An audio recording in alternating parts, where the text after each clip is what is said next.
morning, everyone. It is, of course, a pleasure to be here at your conference and to be asked to represent the FSB, a sister organisation devoted to looking after SMEs.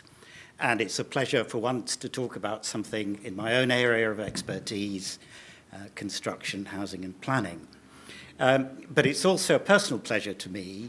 As my bio tells you, I spend a lot of time trying to funnel funding from public sector sources towards getting construction projects underway, building roads, and helping SMEs, house builders, develop. My wife also runs a business specialising in internal design for hospitals. If you look out the window, you can see where she's done a lot of work across the road in St Thomas's. So many of the things that keep you awake at night sometimes, like public sector procurement, late payment by contractors, are also worries in our house as well. So it's great today to be amongst friends and indeed fellow sufferers. The only downside about today, as I'm sure everyone knows, is that the budget will kick off at about 12:30 across the road. And if I make any predictions about what's in it, it's probably going to be coming untangled within the next couple of hours. So I'm not going to make predictions, but what I want to talk about today is what we at the FSB and the broad coalition of business representation from the other lobbying organisations have been saying to government about why they should help support SMEs and indeed the construction industry. And there we are. Just about everything we do at the FSB, a submission, a ministerial letter, a formal response to a consultation, we always start with some stats that make us look big. And here we are. There are more than 5.5 million SMEs in the UK. They account for over 99% of all private sector businesses. Collectively, we account for 15.7 million jobs, which is over 60% of private sector employment. And we contribute about 47% of the nation's economy measured by revenue. And it's great to have all those stats to make yourself look important. The trouble with government is that it is besieged with organisations who all have an enormous sense of their own importance. So the trick with government, the art with government, is to say not why we think we're important, but why government should think that we're important. And in particular, why it should be concerned about the 20% of SMEs who work in the construction industry. And one reason we're important to government is we vote. 5.5 million SMEs, they've all got a business owner. Every business owner has a vote. And we've made quite a lot of progress with government over the last few years by saying that SMEs deserve to be treated as well as ordinary consumers. So in utility supplies, when you're buying energy and so on, we're shifting it so that small businesses get the same protection as consumers. As you know, we've also managed to get a small business champion in every department. We've also managed to get a small business commissioner. So that's all well and good. When you get down to specific sectors like construction, though, you need a bit more of a nuanced answer. And I think today with this government, there are two overwhelming arguments as to why you are important to them. And the first one is that only you can deliver the infrastructure and the capital investment in buildings which are needed to solve this country's chronic low productivity problem. And that drive is going to be the centre of the government's industrial strategy white paper, which should have come out on Monday. We hope it'll come out sometime this week. And that will firmly put the emphasis on more capital investment. The other reason, as we all know, is that the government wants to build 300,000 dwellings a year to solve our housing crisis, and that requires a significant increase in capacity in the construction sector as a whole.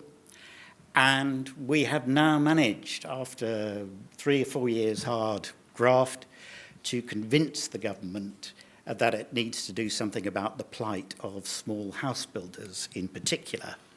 And that argument is made on sound basis. There are, at the moment, I'm told, 75,000 great-crested newts in this country, and there are only 2,250 SME house builders. Over the last 10 years, their numbers have halved. Spot the endangered species. And taking a longer-term perspective, over the last 30 years ago, SME house builders accounted for something like 40% of all new dwellings in the country. That percentage has now sunk to 12%. So if we're going to do anything to break the stranglehold that the major house builders have on house building in the country, SME house builders are the way forward.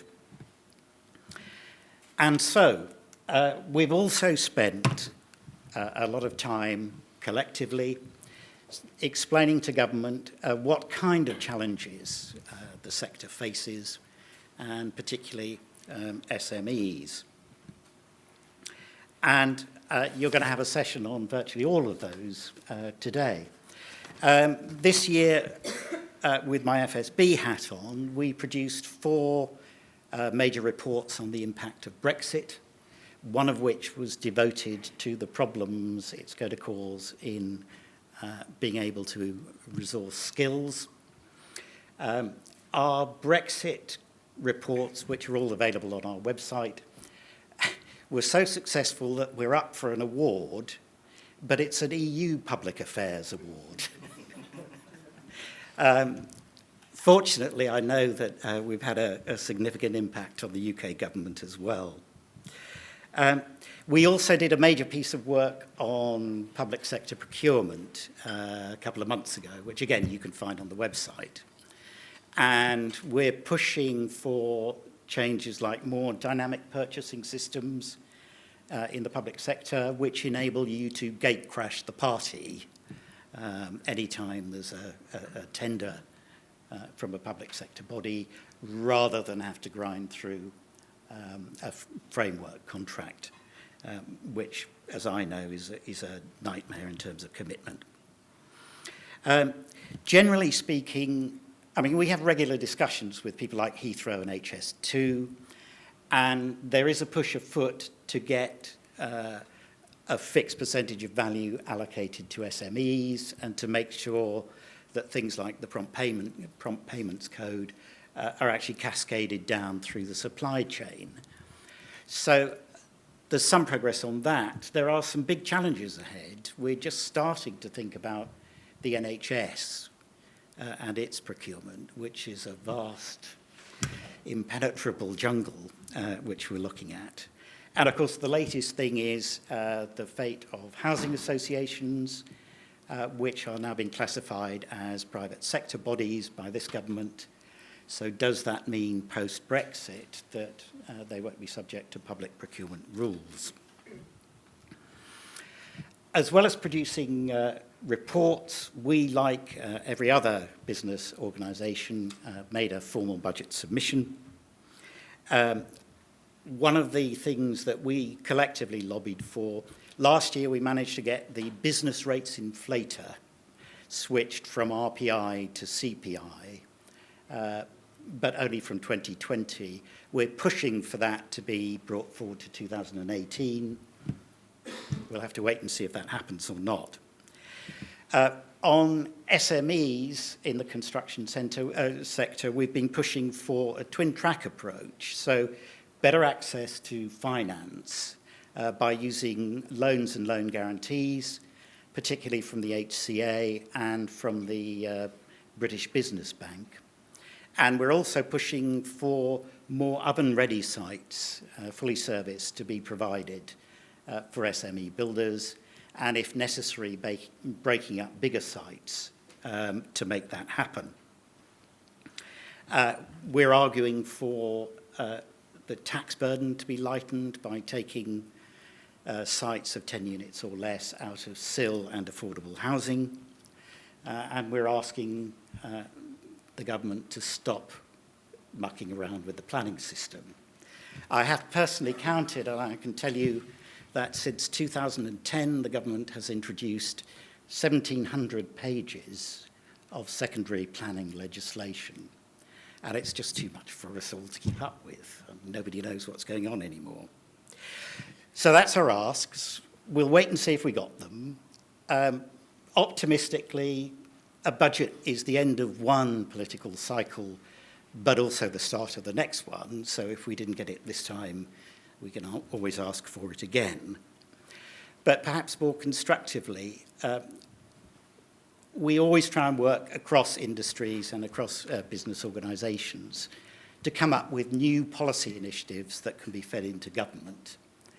And at this conference today, you have a wonderful opportunity to list all the problems that you face in the sector and to come up with some innovative solutions that we can put to government to tackle them.